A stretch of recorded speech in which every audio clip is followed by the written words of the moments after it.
Bonjour à toutes et tous, j'espère que vous êtes toutes et tous bien, ça me fait très plaisir de vous retrouver aujourd'hui pour une toute nouvelle vidéo et aujourd'hui je reviens à nouveau sur la saga X-Men avec le 2 et le 3, sachant que le 2 est toujours réalisé par Bryan Singer, donc qui a initié la saga avec le tout premier opus qui, je le rappelle, est vraiment excellent. Vraiment, c'est des films qui pour moi sont à réhabiliter, dont on ne parle plus assez, et quand je vois la qualité donc des 2 et 3, même si le 3 c'est un autre réalisateur puisqu'il s'agit de Brett Reiner, à noter d'ailleurs au niveau des metteurs en scène qu'un certain Matthew Vaughn, à qui on doit notamment Kick-Ass et Kingsman, etc., aurait pu également passer derrière la caméra donc de l'un des films originaux, mais que du coup, bon, ça s'est pas fait, donc du coup, on verra Matthew Vaughn à l'œuvre que sur X-Men First Class, dont on parlera très prochainement. Alors, pour ce 2 3e, voilà, je voulais en parler parce que pour moi, en fait, c'est des films qui se complètent très bien, voilà, qui s'axent une nouvelle fois sur les personnages, voilà, donc dans le deuxième, on a notamment Wolverine qui est parti à la recherche de ses origines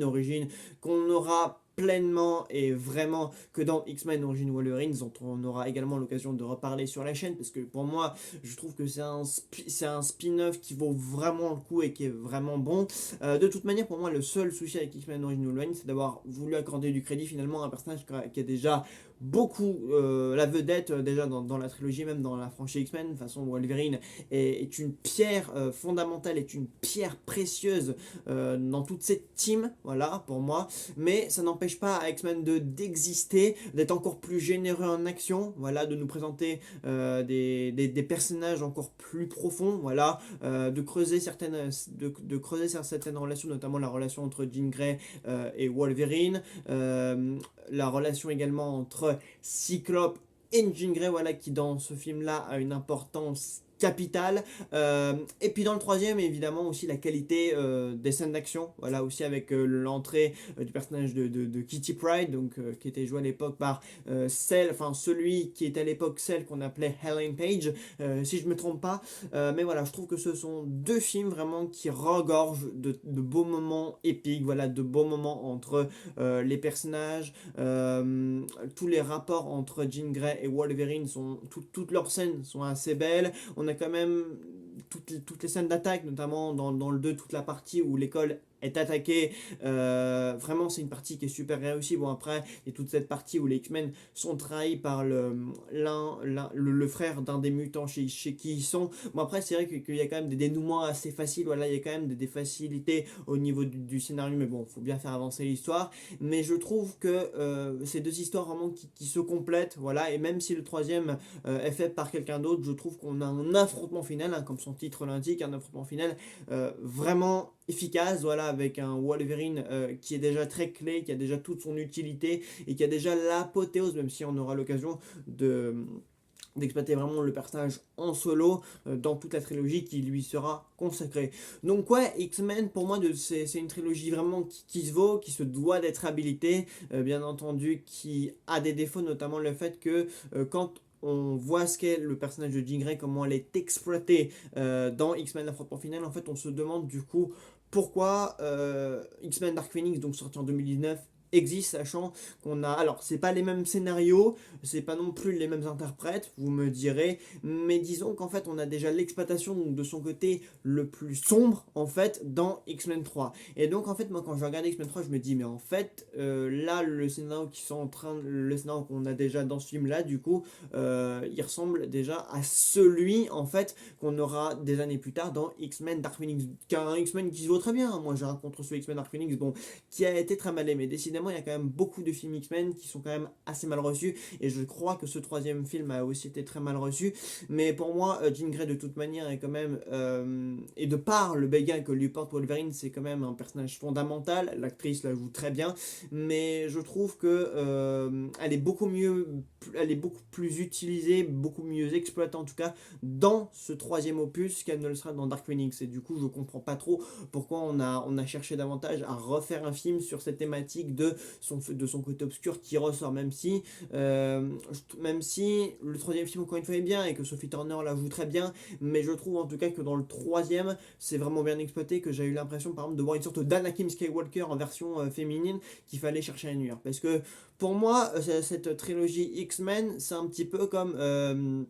la prélogie Star Wars, si tu veux. c'est-à-dire on revient vraiment aux origines de la saga, enfin d'une saga qui sera finalement complétée par X-Men First Class, par X-Men Days of Future Past, que je trouve également très bon. Mais même si cette trilogie-là, elle est intervenue avant et que la prélogie Star Wars est sortie après du coup la première trilogie, je trouve que c'est un peu constitué de la même manière. Évidemment, dans Star Wars, ça pas des super-héros, c'est des Jedi et des Sith, mais dans la façon dont les personnages se construisent et dont les rapports s'établissent, et même dans la situation géopolitique, évidemment, parce qu'on est toujours sur les conflits entre Magneto et le cher Xavier. D'ailleurs, toutes les scènes qui les confrontent, hein, notamment dans l'immense séquence dans la maison, dans le 3, que je trouve absolument réussi, voilà, où ils font carrément décoller la maison, tellement leurs pouvoirs sont en symbiose. J'ai trouvé cette scène absolument incroyable et épatante. Et d'ailleurs, c'est quand je vois ce genre de scène que je me dis, mais en fait, toutes les scènes d'action, voilà, tout le divertissement qu'il y a dans ces films-là, je les trouve tellement supérieurs à tout ce que j'ai pu voir, encore une fois. Enfin, je sais que c'est quelque chose que je répète beaucoup, mais quand je vois en fait des scènes d'action, notamment comme toute la séquence de l'avion dans X-Men 2, tout l'affrontement entre Jean Grey et Wolverine à la fin du troisième film,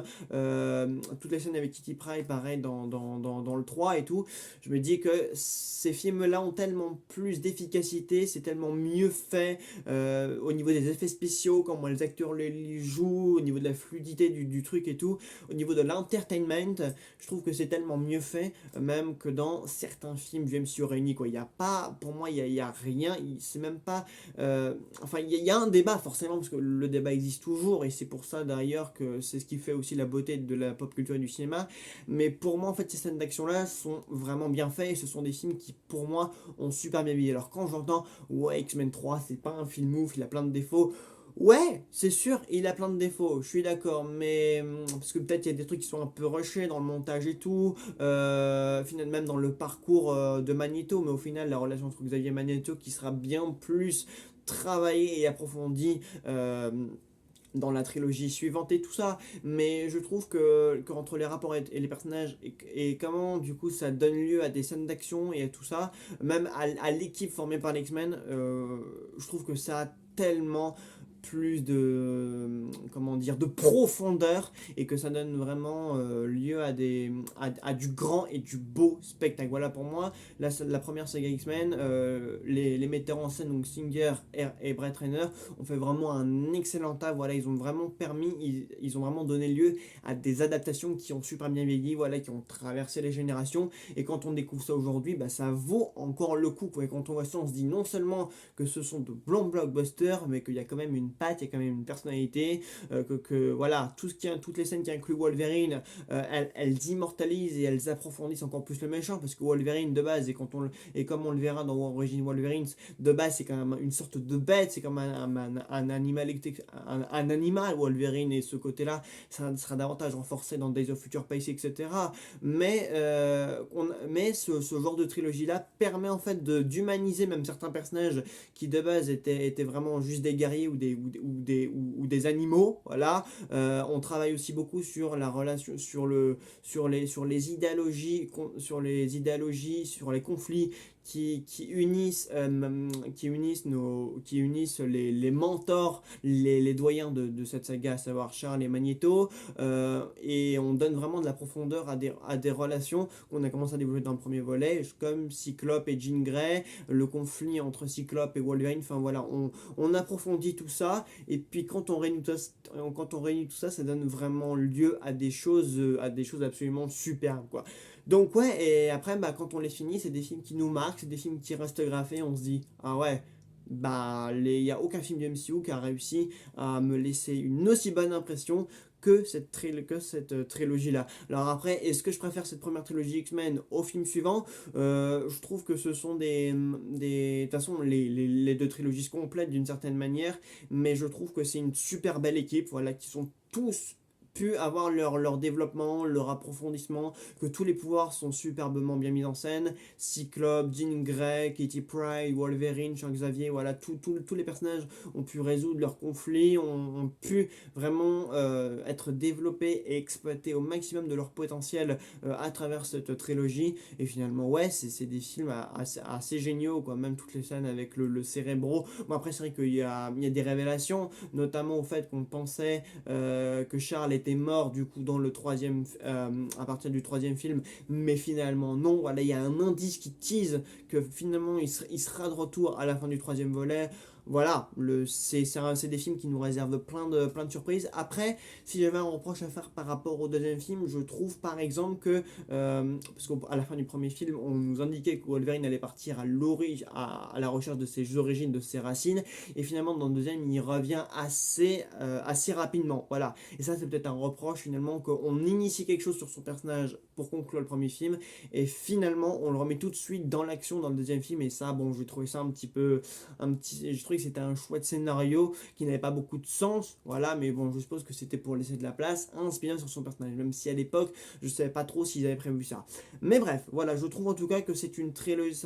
j'ai pris plaisir à voir cette trilogie, parce que pour moi, c'était une découverte, et je trouve que c'est des films vraiment qui valent le coup, qui ont vraiment de la valeur, qui ont vraiment, auxquels on peut vraiment accorder beaucoup de crédit. Et voilà, j'espère qu'on reverra très prochainement les X-Men sur grand écran. Voilà, donc voilà, entre les scènes d'action, les personnages, la réalisation, la photographie et le jeu des acteurs, moi j'ai que très peu de choses à dire, à redire, en tout cas sur les points faibles. Je trouve vraiment que même au niveau du rythme, c'est des films qui passent assez vite, qui ont un rythme soutenu. Donc ouais, la première trilogie X-Men, franchement, je n'en retiens que du très lourd. Voilà, pour moi, c'est des petites masterclass, et on gagnerait franchement à refaire des films qui ont le gabarit de ce qu'ont pu faire, Bryan Singer ou même Matthew Vaughn sur la trilogie suivante. Voilà, bah écoutez, j'espère que cette vidéo vous aura plu, et puis on se retrouve très vite pour parler d'X-Men, pour parler de super-héros. On verra bien. À très vite.